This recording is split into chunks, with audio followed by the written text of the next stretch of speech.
देखिए कारखाना अधिनियम 1948, ठीक है, इसके बारे में हम लोग कल चर्चा किए थे। इसके बारे में इसका थोड़ा सा इतिहास जाने थे। उसके बाद इनके जो अध्याय मतलब सूची और जो धारा थे उनका मुख्य मतलब विशेष रूप से एक देखे थे कि किस तरह से है कि 11 अध्याय है, 4 अनुसूची है और 120 धारा है। उनका एक समराइज करके हम लोग देखे थे। तो उसको जो है जितना भाग में बांटा गया है, कारखाना अधिनियम में कभी भी पूरा का पूरा प्रावधान नहीं पूछता है। कारखाना अधिनियम में बहुत ही आसान और शॉर्ट क्वेश्चन पूछता है। आप ये मत सोचिए कि कारखाना अधिनियम लिखेंगे तो हमको 4 पेज या 5 पेज होना ही चाहिए, ऐसा कुछ नहीं है। एक क्वेश्चन का आंसर आप 2 पेज में भी दे सकते हैं, और वो 2 पेज बस खाली सटीक और मटेरियल रहित होना चाहिए और अप टू डेटेड होना चाहिए। अब कारखाना अधिनियम में यदि अगर पूछ दे कि कारखाना अधिनियम में कल्याण संबंधी चर्चा करिए, तो कल्याण संबंधी कितना है? जानते हैं कि कल्याण 5 में है, तो अध्याय 5 में जो है 42 से 50 तक है। तो आप थोड़ा सा कारखाना अधिनियम लिख दीजिए कि 1948 में ये आया, इसी का थोड़ा 1-2 लाइन इतिहास लिख दीजिए। इसके बारे में कारखाना में क्या क्या होता है, वस्त्रों श्रमिकों से संबंधित जो है ये विभिन्न प्रावधान किए गए हैं। और उसके बाद लिखिए कि कारखाना अधिनियम में 11, ये लाइन प्रत्येक क्वेश्चन में होना चाहिए कि कारखाना अधिनियम के अंतर्गत 11 अध्याय, 4 अनुसूची और 120 धारा है, जिसमें अध्याय 5 में कल्याण संबंधी प्रावधानों का जिक्र किया गया है, जो धारा 42 से लेकर 50 तक जिक्र किया गया है। अब आपको 42 से लेकर 50 तक इसमें कर देना है। अब ये जो शॉर्ट में लिखा हुआ है, इसको आप 1-1 लाइन, 2-2 लाइन, 3-3 लाइन बढ़ा दीजिए, जितना आप बढ़ा सकते हैं। अब इसी तरह से पूछ देगा दूसरा क्वेश्चन कि कारखाना अधिनियम में स्वास्थ्य संबंधी श्रमिकों से संबंधित स्वास्थ्य संबंधी प्रावधानों का उल्लेख करें। तो श्रमिकों के स्वास्थ्य संबंधी उल्लेख करने के लिए फिर वही कारखाना अधिनियम का थोड़ा सा इतिहास 1-2 लाइन उसके बारे में लिख दीजिए, क्या क्या होता है कारखाना में। उसके बाद जो है सो वही 11 अध्याय, 4 अनुसूची और 120 धारा है, उसमें से अध्याय 3 के अंतर्गत स्वास्थ्य संबंधी प्रावधान का उल्लेख किया गया, जो 11 से 20 तक है। और 11 से 20 तक में जो बातें हैं आपके माइंड में होना चाहिए, शॉर्ट नोट्स, और उसी को डिटेल करते हुए आप लिख दीजिए। ये हो गया, यानी कि आप इसको कम से कम कारखाना अधिनियम से 8 से 10 क्वेश्चन बनते हैं, और प्रत्येक क्वेश्चन का आंसर लगभग 2 page, 2.5 page, 2 page, 2.5 page, 3 page से ज़्यादा किसी का आंसर नहीं बन पाएगा। आप खूब लिखेंगे तब भी 2-2.5 पेज तक ही जाएगा।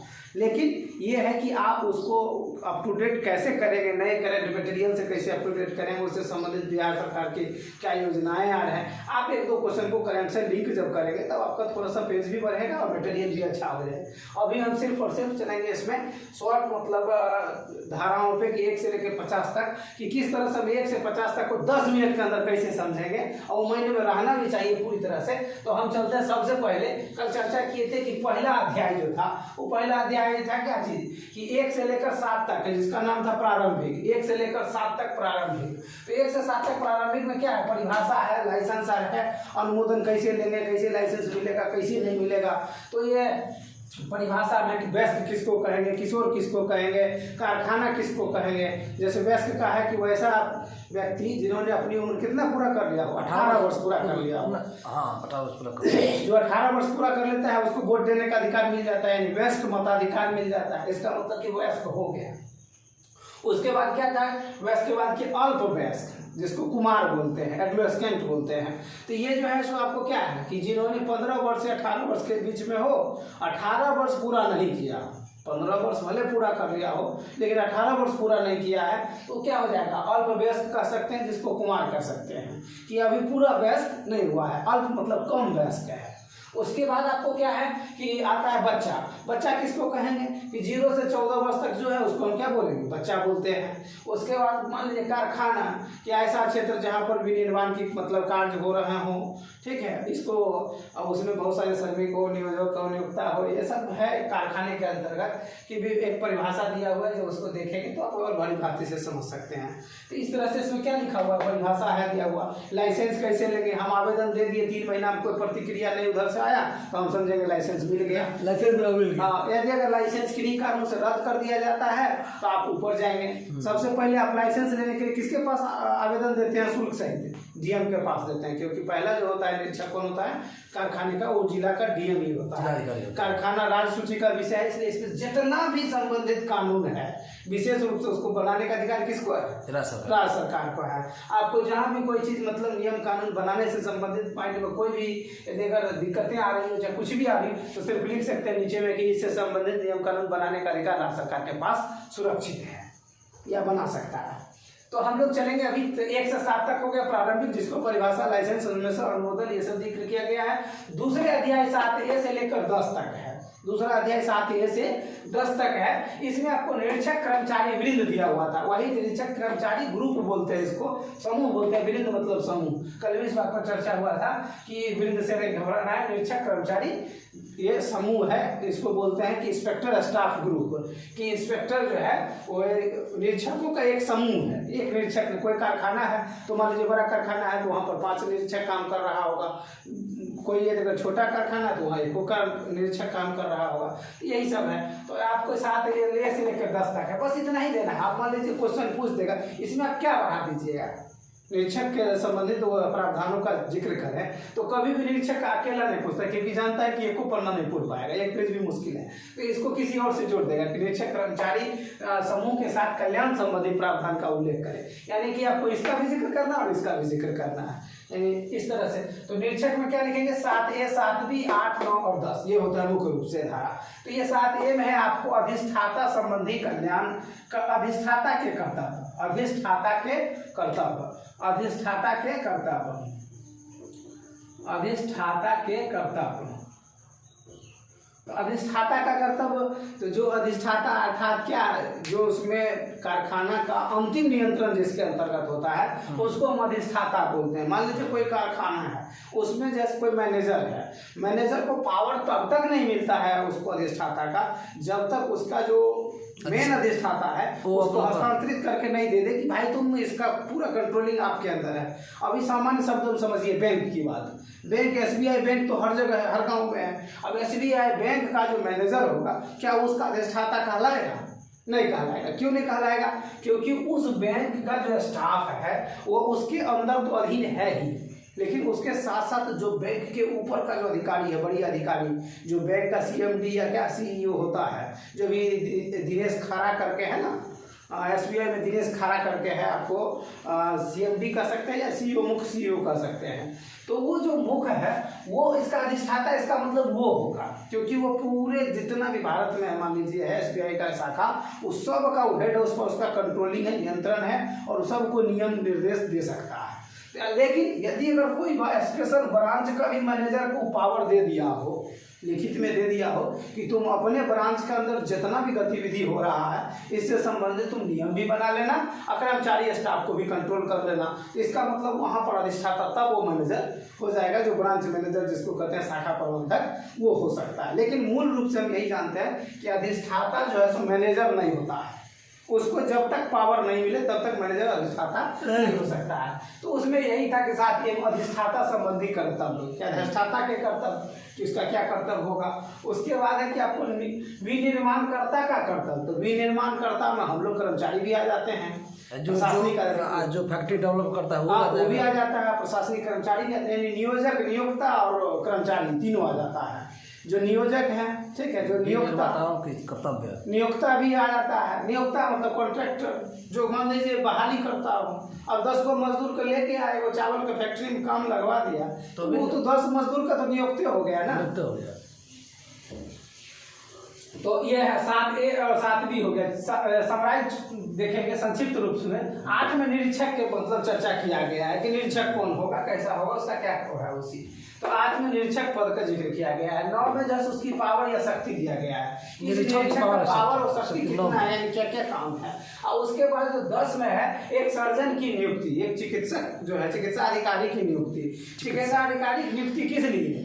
क्योंकि कारखाना से संबंधित बहुत सारा काम हो रहा है तो उसको एक सर्टिफाइड करना है, मेडिकली सर्टिफाइड करना है, मेडिकल लेना है कर्मचारियों का, तो वो जो है उसके लिए एक सर्जन की नियुक्ति पहले कर दिया। चिकित्सा अधिकारी के चिकित्सक के चिकित्सा अधिकारी कह सकते हैं, सर्जन कह सकते हैं, चिकित्सक कह सकते हैं, वही सामान्य भाषा किताब से लिखने के टाइम में देख लीजिएगा। लेकिन हम एक अभी शॉर्ट रूप में बता रहे हैं कि एक चिकित्सक यानी सर्जन की नियुक्ति होती है। ये जो सर्जन होता है इसका उस कारखाना के हित से कोई लेना देना नहीं होता है। यानी ये सर्जन जो होता है, चिकित्सक जो होता है, उसको उस कारखाने से कोई लेना देना नहीं होता। ना तो इसका पैसा लगा रहता है, ना तो ये अधिष्ठाता होता है, ना ये नियोजक होता है, ठीक है, ना ये नियोक्ता होता है। यानी कहने का मतलब ना तो फैक्ट्री का मालिक है, ना फैक्ट्री में उसका कोई कंट्रोलिंग पावर है, ना वो फैक्ट्री में श्रमिक का नियुक्ति कर रहा है, इस प्रकार कुछ नहीं कर रहा है। लेकिन सभी कर्मचारियों को मेडिकली फिट देना कि ये तंदुरुस्त है कि नहीं है, इस बात का जिक्र। उसके बाद जो वहाँ सुरक्षा स्वास्थ्य संबंधी प्रावधान जो कारखाना का है उसमें वो ठीक ठाक चल रहा है कि नहीं चल रहा है, तो ये काम कौन करेगा? सर्जन करेगा। तो सर्जन एक तरह से क्या करता है? मुख्य रूप से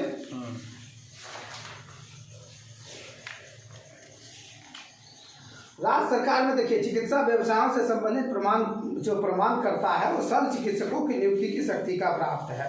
प्रमाण करता शल्य चिकित्सक अधिनियम के अधीन अल्पव्य व्यक्तियों की परीक्षा। अल्पव्य व्यक्ति अब परिभाषा में जब जाएंगे तब आपको पता चलेगा कि अल्पव्य किसको कहेंगे। यानी बालक जो कुमार था यानी अल्पवयस्क की दोनों को मिला के जो होगा, अर्थात ऐसा व्यक्ति जो 14 वर्ष से लेकर 18 वर्ष के बीच में हो, उसको हम लोग क्या बोलते हैं? अल्पव्य बोलते हैं। ठीक है, उसको हम लोग अल्पव्य बोलते हैं। अब ये दे दिया कि अल्पव्य है, कोई नया उम्र का लड़का आ गया, तो उसको ये क्या करेगा? ये उसको अधिनियम के अंदर अल्पव्य व्यक्तियों की परीक्षा करेगा, उसका मेडिकल टेस्ट करेगा, प्रमाणीकरण करेगा, उसको मेडिकली सर्टिफाइड करेगा, वो मेमो बना के देगा, और खतरनाक व्यवसाय या प्रक्रिया में लगे व्यक्तियों का भी परीक्षा लेगा। जो खतरनाक काम कर रहा है वो बीमार उमार तो बीच में नहीं पड़ रहा है, इसलिए देखते होंगे ड्राइवर का बीच बीच में 2-3 साल पे, या गंभीर जो काम कर रहा है उसको 2 साल 3 साल पे वेंडर का टेस्ट होते रहता है, अपना मेडिकल प्रक्रिया चलते रहता है।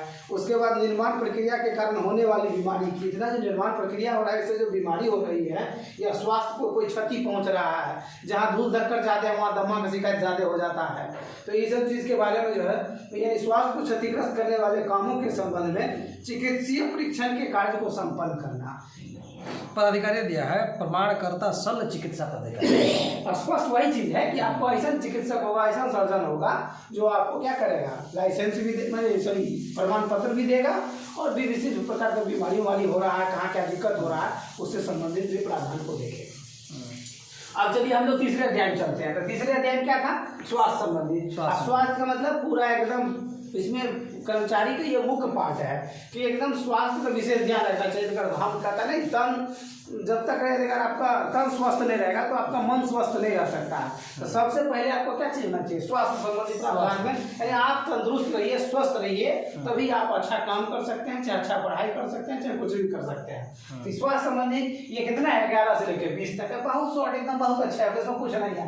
11 में धारा 11 में सफाई का जिक्र किया गया है। अब सफाई हम लोग कैसे करते हैं? झाड़ू से डेली करते हैं। उसके बाद क्या करते हैं? पोछा लगाते हैं। कभी कभी क्या करते हैं? धो देते हैं खूब बढ़िया से घर को। तो एक तरह से हो गया दैनिक सफाई। ये है आपको दैनिक सफाई, यानी कि रोज झाड़ू लगाते हैं।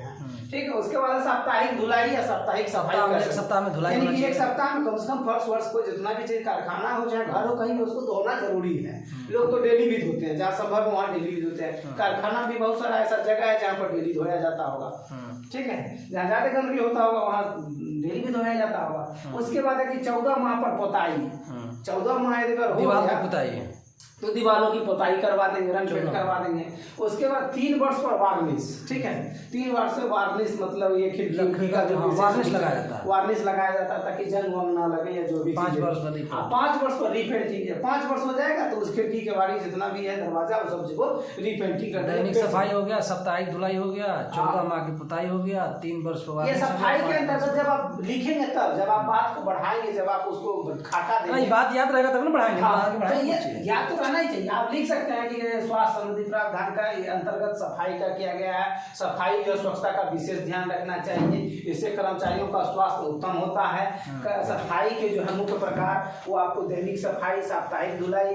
ठीक है, ये खाका ऐसे ही बना दीजिएगा, उसमें लिख दीजिएगा कि कारखाना के अंतर्गत रोजाना साफ सफाई की व्यवस्था की जाती है। सप्ताह में विशेष अर्थों में धुलाई की भी व्यवस्था होती है। 14 माह पर पोताई किया जाता है। 3 वर्षों पर वार्निश लगाया जाता है ताकि वो जंग से दूर रहे, खिड़की और केवाड़ी जितने भी हैं लोहे से संबंधित रॉड ऑर्डर, और 5 वर्ष को रीपेंटिंग किया जाता है। इतना लिख देंगे तो 5 लाइन तो आपका ऐसे हो गया। उसके बाद है आपको कि 12 नंबर धारा 12 कचरा तथा बहिस्राव का निष्कासन। अब कचरा क्या हो, जितना भी गार्बेज वेस्ट है, हाथ वाथ पोंछ के ऐसे जो भी कपड़ा है या मान लीजिए कोई सामान निकला उसमें से कोई नया पार्ट आप खोले तो उसका जो देखते हैं थर्मोकॉलर लगा रहता है, गत्ता उता होता है, वो सब क्या है, कचरे तो है। हाँ, तो उसको कचरा एवं बहिस्राव, बहिस्राव होता है कभी मोबिल तेल आप थोड़ा सा गिर जाता है, इन्फ्लुएंस इसको बोलते हैं बहिस्राव को। इन्फ्लुएंस से निकल गया उसका डिस्पोजल निष्कासन, उसको कहीं से निष्कासन कर दीजिए। गंदे पानी से, हाँ, गंदा पानी है, मान लीजिए गंदा जल है, ठीक है, तो वो सब क्या हो जाएगा, कारखाना में बहुत सारा चीज, कचरा और बहिस्राव का निष्कासन। निष्कासन मतलब उसको डिस्पोजल कर देना है, काम उसका तमाम कर देना है। यदि अगर पानी गिर गया है तो वहाँ पर संभव है मिट्टी लगा दीजिए या जो भी मार दीजिए, या पानी को निकालने की व्यवस्था कर दीजिए, उस पर बालू डाल दीजिए, ये सब कुल मिला के उसका व्यवस्था आप कर सकते हैं, विस्तार कर सकते हैं। अब आपको संवातन और तापमान, संवातन और तापमान, संवातन लगता है, संवातन मतलब होता है कि फ्रेश हवा आने वाला, वेंटिलेशन जिसको बोलते हैं, ठीक है, वेंटिलेशन जिसको बोलते हैं, कि ऐसा मतलब रूम होना चाहिए कारखाना के काम मजदूर श्रमिकों के स्वास्थ्य में विशेष रूप से कोई ऐसा बीमारी ना पैदा कर दे, उसको काम करने में सहूलियत हो। अब इतना मतलब नहीं उसमें चारों तरफ से क्लोज हो, गेट उट बंद कर दीजिए और उसको कहिए एकदम डिब्बा का पैकिंग करो। एक पैकिंग करने का ही सामान कारखाना है, उसमें क्या करता है, किताब का पैकिंग कर रहा है, अब वो संवातन उसमें हवा नहीं उसको पर्याप्त मिलेगा तो दमे घुट जाएगा सब उसका। तो इसलिए संवातन यानी कि पूरा फिल्ट्रेशन होना चाहिए, गेट दरवाजा खुला होना चाहिए, खिड़की उड़की जो भी जंगला है वो सब खुला होना चाहिए। तापमान, तापमान विशेष रूप से नियंत्रित होना चाहिए, इसलिए कि तापमान के बारे में कि आप जो देखते होंगे कि कोई भी कारखाना है तो बड़ा बड़ा टीन सेट लगा रहता है, एकदम लंबा लंबा टीन सेट, बड़ा बड़ा एकदम, कहीं भी कारखाना देखिएगा तो टीन सेट आपको जरूर दिखाई देगा। इसका मतलब कि उसकी ऊंचाई को विशेष रूप से ध्यान में रखा जा रहा है। तापमान कि वो कर्मचारी के काम करने के उपयुक्त तापमान हो, इतना कम या इतना ज्यादा नहीं हो, और तापमान घटाने बढ़ाने का भी व्यवस्था होना चाहिए। अब ठंडा आया तो हीटर चला दीजिए ताकि उसको गर्म तापमान मिले, गर्मी आए तो कूलर चला दीजिए, यानी कि तापमान पे आप कंट्रोल कर रहे हैं। तो ये कर्मचारी से संबंधित है संवातन और तापमान।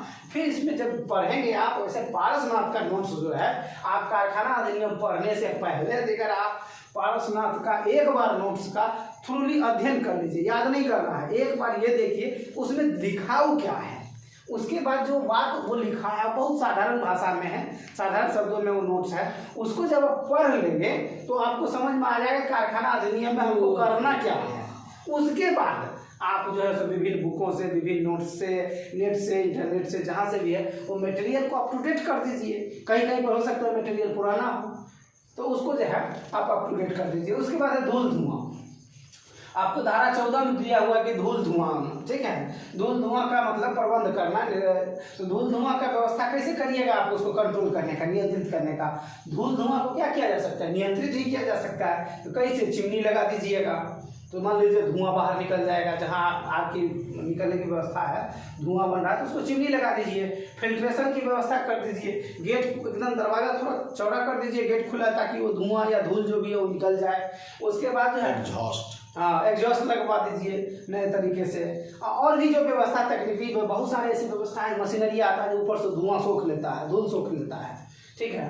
उसके बाद जो है आपको कृत्रिम नमी या आर्द्रता, वही उसी से संबंधित है कि ज़्यादा गर्दा उड़ गया तो गर्दा पर क्या करेंगे, पानी का छिड़काव करेंगे, एक तरह से वहाँ कृत्रिम नमी बनाएंगे तो ताकि आर्द्रता का व्यवस्था करेंगे, ताकि ऐसा ना हो कि धूल धुआं एक एरिया से जाके दूसरे एरिया को भी प्रभावित करे। वहीं पर अरे तो वहाँ पे बगल में मशीन उशीन भी रखा रहता है, मशीन पे चला जाएगा तो मशीन भी तो खराब होगा, धूल धुआं जाके मशीन पर जो डस्ट जमेगा मशीन भी खराब होगा। इसलिए मशीन उशीन को ढक के रखा जाता है, नया नया मशीन को तो और ढक के रखा जाता है, ठीक है।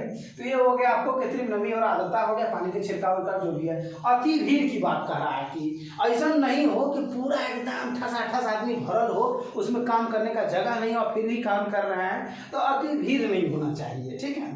ये अति भीड़ इसलिए नहीं होना चाहिए कि कर्मचारी यदि अगर वो सहूलियत के हिसाब से नहीं रहेगा, फ्रेश नहीं रहेगा, जैसे एक आदमी और दूसरे आदमी के बीच की जो दूरी है, तो कारखाना अधिनियम जब 1948 बना था तो उस समय कितना था, वो 48 से पहले 9.9, तो 48 से पहले देखिए 9.9 की 9.9 घन मीटर प्रति क्रमकार, 9.9 घन मीटर प्रति क्रमकार।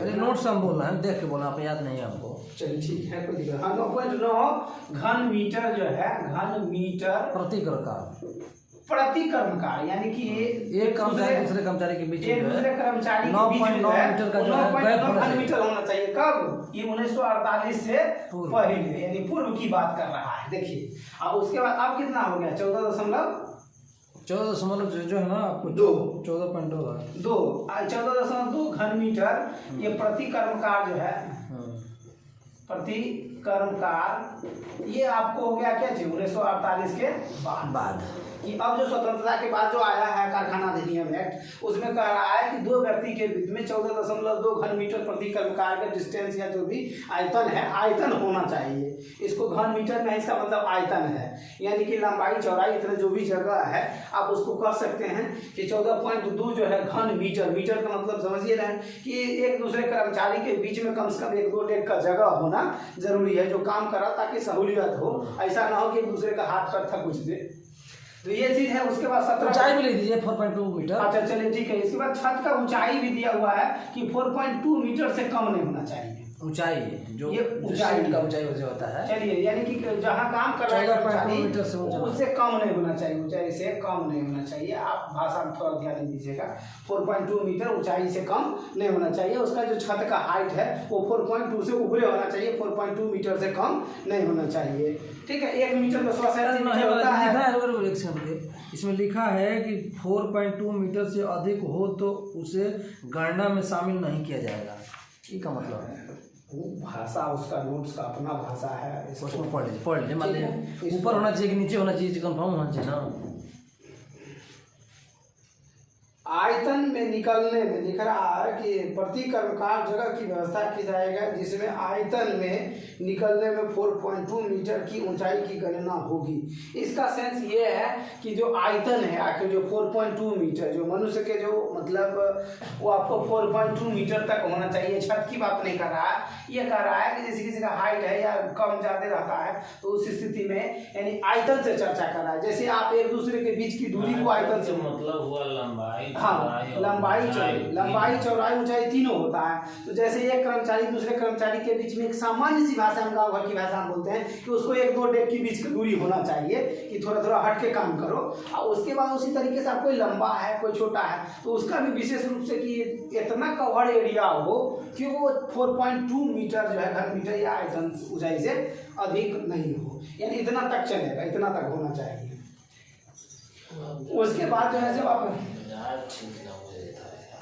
और उसके बाद जो है आपको जानते हैं प्रकाश की व्यवस्था, ये आपको दिया हुआ है कि कहीं भी कारखाना में उचित प्रकाश की व्यवस्था बहुत जरूरी है। ठीक है, क्योंकि प्रकाश रहेगा तभी वो काम कर पाएगा। ठीक है, तो उचित प्रकाश के लिए जगह जगह पर बल्ब लगाए जाते हैं, जो भी ट्यूबलाइट लगाए जाते हैं, ये सब चीज़ का व्यवस्था आपको उचित प्रकाश की व्यवस्था करना है। जहाँ भी मान लीजिए ऐसा चकाचौंध रोशनी नहीं हो कि उसको आँख पर काम करने में दिक्कत हो, इतना भी कम ना हो कि दिखाई ना दे, इतना कम होना हो कि उसको दिखाई ना दे। ठीक है, वैसा काम कोई पैकिंग का कर रहा हो, चाहे लिखने पढ़ने का काम कर रहा हो, चाहे कुछ भी कर रहा हो, प्रिंटिंग चल रहा हो, तो वो चीज़ जो है क्या चीज़ होना चाहिए कि ये उचित प्रकाश होना चाहिए। और प्रकाश को कम ज़्यादा करने की भी व्यवस्था होना चाहिए। ज़्यादा जरूरी पड़ा तो 2 बल्ब जला दिए, ठीक है, और ज़्यादा जरूरी पड़ा तो हेलोजन जला दिए, और अगर कम जरूरी है तो बल्ब बंद कर दिए, ट्यूबलाइट बंद कर दिए। तो इतना होना चाहिए कि आपको कम और ज़्यादा कर सकते हैं। उसके बाद प्रकाश के बाद आता है पेयजल। बहुत इंपॉर्टेंट चीज़ है पेयजल, कि पेयजल में आप इसमें आप जितना बात लिखेंगे, देखिए कैसे इसमें बात भी बढ़ेगी और समझेंगे कैसे कि पेयजल के बारे में कह रहा है कि प्रत्येक कर्मचारी कारखाना में सुविधाजनक पेयजल की व्यवस्था होना चाहिए, खूब ज़्यादा पेयजल की व्यवस्था होना चाहिए। जो पेयजल का व्यवस्था होगा वो शौचालय से 6 मीटर दूर होना चाहिए। ऐसा नहीं कि सारा शौचालय के बगल में पेयजल हो, कोई पानी पीने जाए तो इतना बदबू करे कि वो पिए ना पाए। ठीक है, तो ये पेयजल की व्यवस्था होना चाहिए। शौचालय से थोड़ा दूर होना चाहिए। उसके बाद जहाँ नलका लगल है, जहाँ नलका लगल है आपको वहाँ पर जो है आपको क्या होना चाहिए, पेयजल लिखा भी होना चाहिए। ये जानते कारखाना अधिनियम धारा 18 का उल्लंघन होगा कि यदि अगर आप उस पर खाली पेयजल नहीं लिखे या पीने योग्य जल, ठीक है, या पीने का पानी, इस तरह से आप नहीं लिखे हैं तो आप कारखाना अधिनियम का उल्लंघन कर रहे हैं। खाली बस नलका लगा दीजिए, वो नलका कौन पानी आ रहा है, पीने वाला पानी आ रहा है, हाथ धोने वाला पानी आ रहा है कि क्या आ रहा है, इसलिए उस पर पेयजल लिखा होता है। लिखा होना भी चाहिए। रेलवे स्टेशन पर जाते हैं खूब लिखा रहता है एकदम जो है पीने का पानी है, पेयजल है, शीतल पेयजल, इस तरह से। अब यह बात क्या पेयजल होना चाहिए, उसके बाद जो 250 से प्लस कर्मचारी जहाँ पर काम कर रहा है तो भाई गर्मिया में उसको शीतल पेयजल कोल्ड वाटर जिसको बोलते हैं, ठीक है, वो चिल्ड वाटर एकदम मिलना जरूरी है, नहीं तो पूरा हो हल्ला हंगामा हो जाएगा, कारखाना अधिनियम का उल्लंघन हो जाएगा। यानी 250 से अधिक कर्मचारी होने पर क्या होना चाहिए, आपको शीतल पेयजल की व्यवस्था होना ही चाहिए।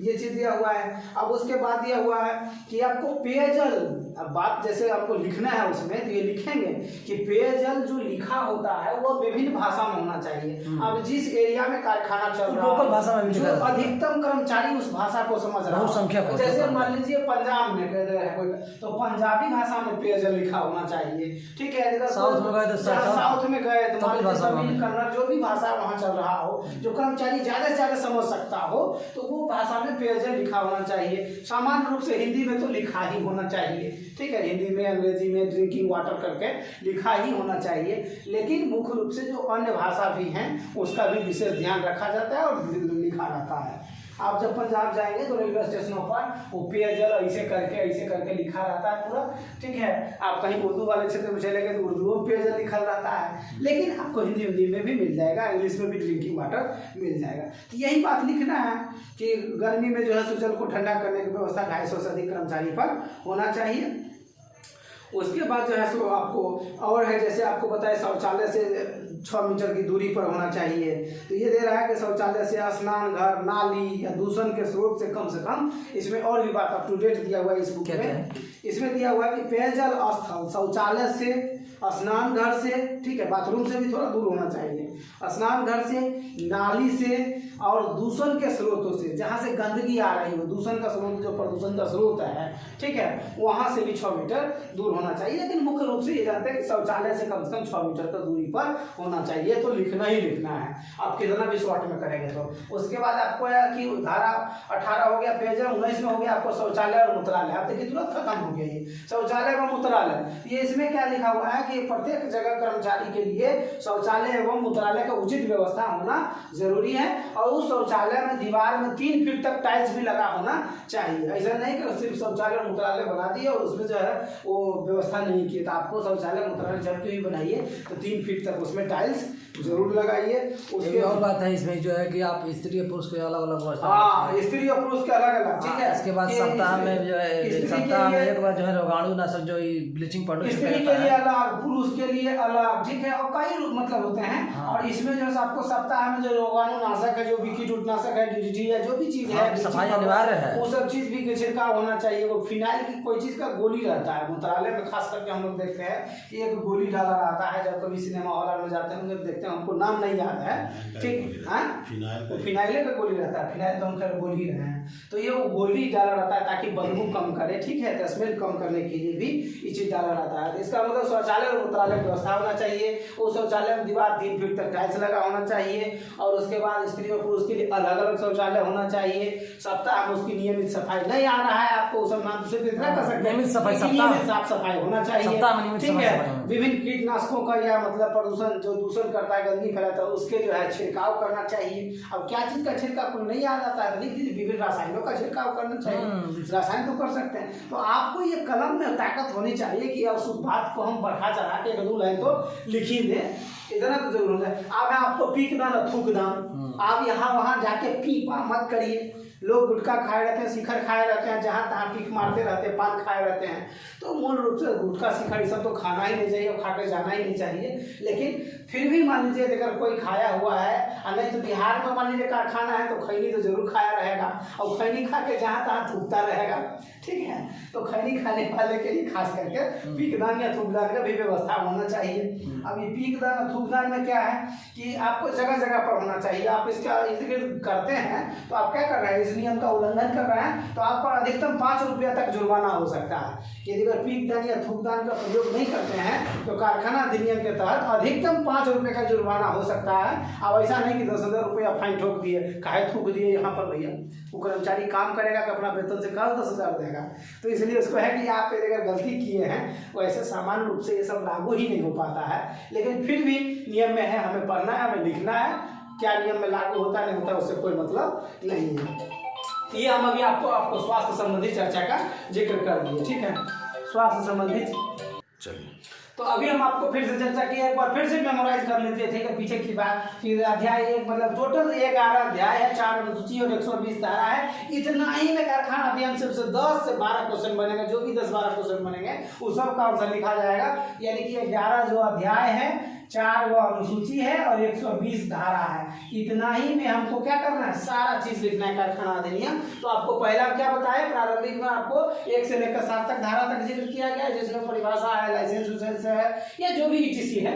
उसके बाद दूसरा में आपको निरीक्षक कर्मचारी वृंद है, जो निरीक्षक कर्मचारी का ग्रुप है, ठीक है, वृंद मतलब ग्रुप होता है, समूह होता है। उसको 7A से लेकर 10 तक है। 7A में अधिष्ठाता का मतलब 7वीं में आपको विनिर्माण करता है, चाहे कर्मचारी हो, श्रमिक, प्रशासनिक अधिकारी हो, सबका करता है।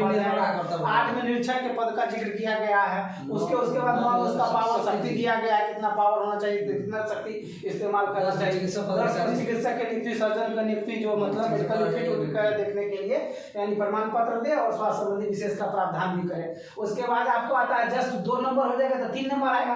3 नंबर में हम लोग क्या पढ़े थे तीसरे अध्याय में कल, कि स्वास्थ्य संबंधी प्रावधान का उल्लेख किया गया है। वो धारा 11 से लेकर 20 तक है। अब 11 से 20 तक कैसे है, वो आपको 11 में क्या है, सफाई की व्यवस्था है। 12 में आपको कचरा और मतलब कचरा का निष्कासन कर सकते हैं सामान्य भाषा में। 13 में संवादन और तापमान है कि बढ़िया हवा आना चाहिए और उचित तापमान होना चाहिए।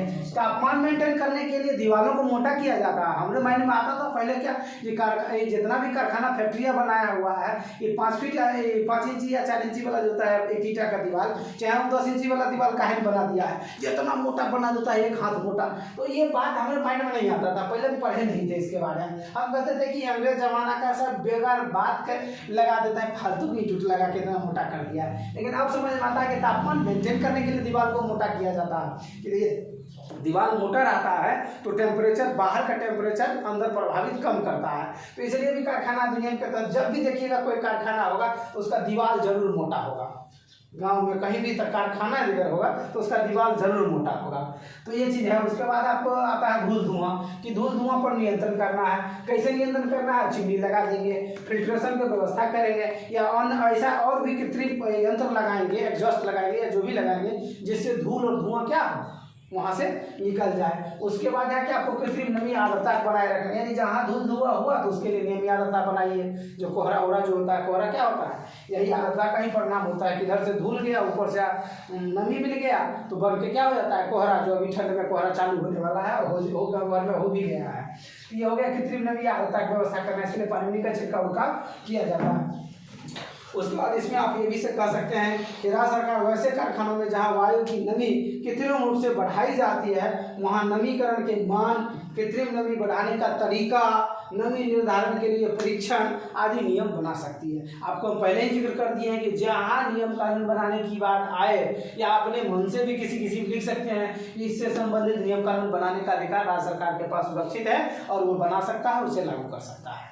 ठीक है, वो कहीं भी आप वो लाइन को ऐड कर सकते हैं। उसके बाद आपको आ जाता है प्रकाश की, सॉरी, अति भीड़ की व्यवस्था, यानी अति भीड़ को रोकना है। अति भीड़ व्यवस्था नहीं करना, अति भीड़ को रोकना है।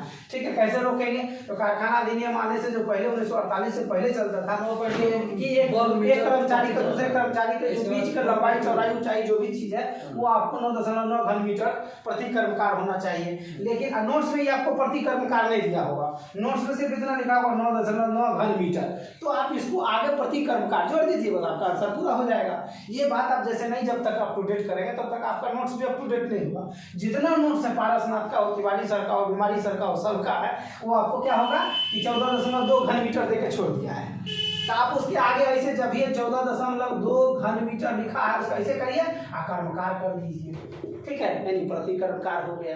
तो यानी एक दूसरे कर्मकार के ये समझने के लिए हम बोल दिए आपको, आप इसको अदरवाइज में ले लीजिएगा।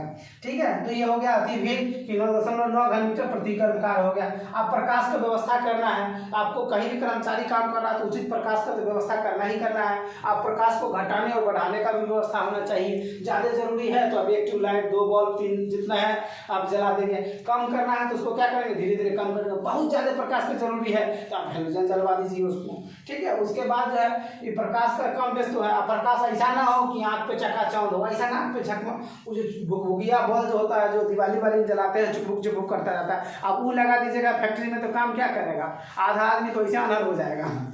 तो इस तरह से प्रकाश का ऐसा उचित व्यवस्था होना चाहिए। पेयजल में बतैबे किए कि पेयजल शौचालय मूत्रालय से क्या होना चाहिए, 6 मीटर दूर होना चाहिए। अब नाली से, नाला से, स्नान घर से, दूषित मतलब जगह से जहाँ पे बदबू फैल रहा हो उससे 6 मीटर की दूरी पर होना चाहिए। उसके बाद उसमें पेयजल लिखा भी होना चाहिए, ये भी बोले 250 से अधिक कर्मचारी रहेगा तो वहाँ शीतल पेयजल का भी व्यवस्था करना पड़ेगा आपको। उसके बाद आपको आता है शौचालय मूत्रालय कि ये धारा 19 में है कि शौचालय मूत्रालय, ठीक है। तो आप उसके बाद ये आपको है कि दीवार में 3 फीट तक टाइल्स लगा होना चाहिए। स्त्री के लिए अलग, पुरुष के लिए अलग अलग शौचालय होना चाहिए। शौचालय का नियमित साफ सफाई भी होना चाहिए। उचित कीटनाशकों का छिड़काव होना चाहिए। अब देखिए हमको कुछ नहीं ले आ रहा है, बस इतना लिख रहा है कि शौचालय अलग अलग होना चाहिए, स्त्री के लिए अलग, पुरुष के लिए अलग, कई संख्या में शौचालय होना चाहिए ताकि दिक्कत ना हो। एक बार अब एगो लगा गेट लगाए हुए तो दूसरा जाएगा ही नहीं उसमें, ये हाल ना हो, ठीक है। तो यानी बहुत ज़्यादा मात्रा में रहेगा तो क्या होगा, सहूलियत होगा लोगों को। उसके बाद उसका नियमित साफ सफाई होना चाहिए। उसमें कुछ भी बात नहीं याद रहा, कौन फिनॉल होता है, क्या होता है, सब नहीं याद है हमको। उचित साफ सफाई होना चाहिए। नियमित साफ सफाई के साथ साथ क्या है, कीटनाशकों का छिड़काव होना चाहिए, ठीक है। तो ये सब चीज़ जो है अब तो हार्पिक वार्पिक वाला भी प्रचार आ जाता है कि हार्पिक से एकदम सफाई होना चाहिए, रेड हार्पिक और ब्लू हार्पिक। उसके बाद जो है आपको फीक दान और थूक दान आ गया। ये फीक दान थूक दान जो है कर्मचारी को यत्र तत्र थूकने से रोकने के लिए फीक दान थूक दान की व्यवस्था करना है। अब कोई कर्मचारी फीक दान या थूक दान में नहीं थूक के कहीं अदर थूक दिया, काम करने वाले जगह पर थूक दिया, नेटा का खाट फेंक दिया, तो उसमें आप क्या कर सकते हैं, 5 रुपये का उसको जुर्माना भी कर सकते हैं। तो इसलिए फीक दान थूक दान। अब बताइए स्वास्थ्य संबंधी प्रावधान में क्या है, आप वैसे खड़े हो जाइए, उसके बाद बोलिए क्या है। 11 में सफाई, सफाई केहन केहन, दैनिक सफाई, साप्ताहिक सफाई। उसके बाद 1.4 माह 14 माह पे 14 माह पे क्या करेंगे, पोताई करवा देंगे, रंग पेंटिंग करवा देंगे। 3 वर्ष में वार्निश लगवा देंगे खेती के बारे में, जो रोड वोड जंग नहीं लगे। 5 वर्ष में रीपेंटिंग, दोबारा फिर से पेंटिंग करवा देंगे। सफाई हो गया। अब 11 में सफाई हो गया, 12 में क्या बोलेंगे हम लोग, ठीक है, कचरा भाई शराब की जितना भी डिस्पोजल हुआ, कचरा हुआ, चाहे वो जैसे हो, कचरा मोबिल पेट्रोल निकल, मोबिल वोबिल पानी वानी निकल जाए, गंदा पानी निकल रहा है उसको आप व्यवस्था कर दीजिए, तो कचरा निष्कासन की व्यवस्था करिए। उसके बाद आपको 13 में 11 12 हो गया, 13 में क्या हो जाएगा, संवातन और तापमान। तापमान नियंत्रण करिए। गर्मी का समय है तो कूलर लगा दीजिए, ठंडा का समय है तो हीटर लगा दीजिए, इस तरह से आप करिए। उसके बाद आप क्या करेंगे, संवातन मतलब प्योर हवा आना चाहिए, फ्रेश हवा आना चाहिए, गेट उट थोड़ा लंबा होना चाहिए, खुला हुआ होना चाहिए, वेंटिलेशन का पूर्ण व्यवस्था होना चाहिए। ऐसा नहीं कि ऐसा रूम हो जिसमें कोई वेंटिलेटर हो ही नहीं। गांव घर में तो खैर वेंटिलेशन होता भी है और गांव में अभी भी वेंटिलेटर होता है, लेकिन शहर के जो मकान बनाए जा रहे हैं वो पूरे सपाट बनाए जा रहे हैं, एक भी वेंटिलेशन नहीं होगा। क्योंकि वेंटिलेशन खोलेगा कहाँ, इधर से एगो का मकान, इधर से दूसरे का मकान, इधर शर्मा जी का मकान, इधर वर्मा जी का मकान, दोनों मकान चिपक गया तो भाई वेंटिलेशन कहाँ से होगा। तो यहाँ शहरों में वेंटिलेशन युक्त मकान बहुत कम बनाए जाते हैं। वो ऐसा ही मकान जिसमें मान लीजिए आप वही जंगला या प्रकाश में थोड़ा बहुत जो हवा आ जाए तो आ जाए, नहीं तो आपको आ नहीं सकता, पंखे के हवा पर ही निर्भर रहना पड़ेगा। तो ये सब शहरों में थोड़ी कमियां भी हैं। तो ये हो गया आपको प्योर संवातन और तापमान की बात। अब आती है बात 13 जब हो गया क्या होगा, 14 में धूल धुआं, 14 में धूल धुआं। तो धूल धुआं पर नियंत्रण करेंगे, चिमनी लगा देंगे, फिल्ट्रेशन की व्यवस्था करेंगे, और भी जितना व्यवस्था करना होगा वो अपना कर्मचारी के लिए वो किया जाता है। सरकार भी नियम कानून बनाती रहती है। उसके बाद आपका क्या हो गया, धूल धुआं के लिए कृत्रिम नमी, कि ज़्यादा धूल उड़ रहा है तो पानी का छिड़काव करिए, कृत्रिम नमी बढ़ाइए, नमी बढ़ाने का तरीका क्या क्या प्रावधान होगा बड़ा सरकार का काम है, ठीक है, या कारखाना निरीक्षक का काम है कि कैसे कारखाना चलाएगा। फिर धूल धुआं के बाद 15 में क्या हो जाएगा, 16 में अति भीड़, कि अति भीड़ को रोकेंगे कि 2 कर्मचारी 3 कर्मचारी, एक कमरे में ज़्यादा कर्मचारी ना हो, कितना कर्मचारी तक एक कर्मचारी काम कर सकता है, ठीक है। एक अगर मान लीजिए 10 बाय 10 का कमरा है तो इसमें से कितना कर्मचारी अधिकतम काम कर सकता है, आप कुल मिला के कर सकते हैं 4 से 5 कर्मचारी काम कर रहा है तब तो ठीक है। लेकिन अगर एक कमरा में अगर 10 आदमी कर दीजिएगा तो क्या हो जाएगा, सब एक घुमा हो जाएगा। तो ये चीज़ भी देखना है। उसके बाद आपको अति भीड़ को रोकने के लिए 1948 से पहले 9.9 घन मीटर प्रति कर्मकार की व्यवस्था होना चाहिए था। अब उसी चीज़ को क्या कर दिया है, ये 2014 में, ठीक है, ये 2014 में, ठीक है, 2014 में चेंजिंग हुआ है ना, देख लीजिए नोट्स में, उसको नोट्स में लिखा है कि कब मतलब चेंजिंग हुआ है, 14 में या 2007 में, एक बार कंफर्म कर लीजिए, बढ़िया रहेगा। आप धारा देखिए सीधे एकदम, धारा 16 इसमें डेट में लिखा होगा निश्चित रूप से। चलिए ठीक है, उस बात को हम फिर दोबारा रिकॉल करवा देंगे कि 2007 में नहीं तो 2014 में जो भी है वो कारखाना अधिनियम आने के बाद जो है ये चेंजिंग लाया है कि 14.2 घन-मीटर प्रति कर्मकार की व्यवस्था होना चाहिए और 4.3 मीटर ऊंचाई से अधिक नहीं होना चाहिए। कोई लंबा है कोई छोटा है, इसलिए इसकी ऊंचाई का भी विशेष ध्यान रखा गया है। ये चीज़ हो गया आपको, भीड़ हो गया। फिर 17 में क्या होगा, प्रकाश होगा। 17 में प्रकाश हुआ तो 18 में क्या हो जाएगा, पेयजल। मान लीजिए प्रकाश हुआ फिर पेयजल हो जाएगा, पीने का पानी। और जब 250 से अधिक होगा तो हम सीधा हाँ बाथरूम जाइएगा। हाँ, जब ये पानी पिएगा तो क्या हो जाएगा, बहुत तेज बाथरूम लगेगा तो भागिएगा बाथरूम की ओर, ठीक है। तो शौचालय मूत्रालय का भी व्यवस्था होना चाहिए। ये आपको क्या हो जाएगा 19 में। और 19 में शौचालय जाने से पहले सब क्या करता है, खैया खा लेता है जरूर बिहार वाला, ठीक है। वो कहता है कि हमारा आदत बन गई लोहन, ठीक है। तो वो आदत बन जाता है, यानी वो एक बीमारी बना लेता है, मानसिक बीमारी कर सकते हैं उसको, कि जब तक हम खैनी नहीं खाएंगे तब तक हमको लेटरिन उतरवे नहीं करेगा। तो लेटरिन गया है, ठीक है। लेटरिन करके जब आएगा, जब भी आएगा तो जहाँ तहाँ थूकेगा, इसलिए वो जहाँ तहाँ ना थूके इसके लिए पिकदान थूकदान की व्यवस्था किया गया है। तो इस तरह से आपको 20 नंबर जो धारा है वो थूकदान पिकदान का प्रयोग करना है। तो ये आपको 1 में हो गया, आपको ये चीज देख लिए। 2 में आप देख लेने है वो आराम भी कर सके। और उसके बाद प्राथमिक उपचार, सुई छोकाई की आपने याद रखिएगा, प्राथमिक उपचार से संबंधित प्राथमिक उपचार के साधन या प्राथमिक उपचार की व्यवस्था। उसके बाद कैंटीन की व्यवस्था, जहाँ 500 से अधिक कर्मचारी काम कर रहा है वहाँ कैंटीन का होना बहुत जरूरी है। उसके बाद आपको हो गया 47 में आराम कक्ष, विश्राम कक्ष या भोजन कक्ष है, ठीक है। तो इसमें आराम कराई में ध्यान रखना है, आराम कक्ष, विश्राम कक्ष या भोजन कक्ष। तो जहाँ कैंटीन है वहाँ इसकी व्यवस्था नहीं होगी, कोई दिक्कत नहीं। उसके बाद शिशु गृह जिसको होते हैं 48 में शिशु गृह हो गया, जिसको क्रेचर बोलते हैं अंग्रेजी में। 49 में WL है, कल्याण हित निरीक्षक की बात करेगा। 50 में नियम संबंधी बनाने का अधिकार। अब बताइए एक से लेकर इसमें बचा क्या चीज, सुरक्षा संबंधी प्रावधान। अब हम इसको मतलब मिटा के सुरक्षा संबंधी प्रावधान ठीक है, स्क्रीनशॉट ले लीजिए। सुरक्षा संबंधी प्रावधान है वो बच गया, इसको बता देंगे, वो भी 2-5 मिनट का काम है।